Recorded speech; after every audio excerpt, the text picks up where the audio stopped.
LuxKit startede i 2016 og sælger i dag børnetøj fra 0 til 16 år. Vi er baseret i Vejle i Danmark. Vi startede virksomheden, fordi vi så et hul i børnetøjsmarkedet, og ville prøve at erstatte det hul med noget nyt og inspirerende. Vi er et multibrand hus, hvor vi har flere mærker, hvor vi så får en del synergier.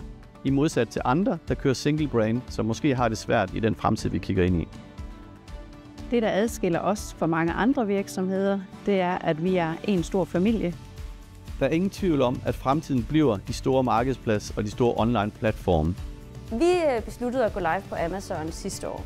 Vi så en stigning i vores salg på online-platformen og tænkte, at det skulle vi dykke mere ned i. Og vi fandt faktisk i den forbindelse ud af, at der allerede var eksisterende søgninger på vores produkter på Amazon. Vi er gået live i Tyskland, Holland, Frankrig og Sverige.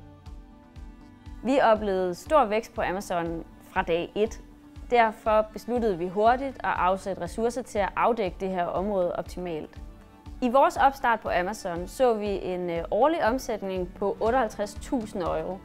Året efter dedikerede vi flere ressourcer og mere tid til projektet, hvilket gav os en omsætning på 1,4 millioner euro. Vi benytter os i høj grad af de kontinuerlige kampagner, som kører på Amazon. Vi har mange sæsonprægede produkter, og på den her måde kan vi give kunderne de produkter, de har, når de har brug for dem.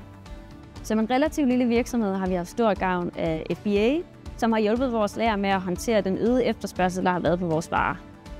For at opnå et bedre salg og færre returneringer vil jeg helt klart også anbefale, at man udnytter den mulighed, der er for infografikker og videoer på Amazon. Det klæder kunderne bedre på til at købe de rigtige produkter ud fra, hvad deres behov er. Vores fremtidsplaner på Amazon er helt sikkert at erobre mere af det marked, vi har derude. Desuden har vi flere brands i huset, som vi også drømmer om at kunne lancere på sitet.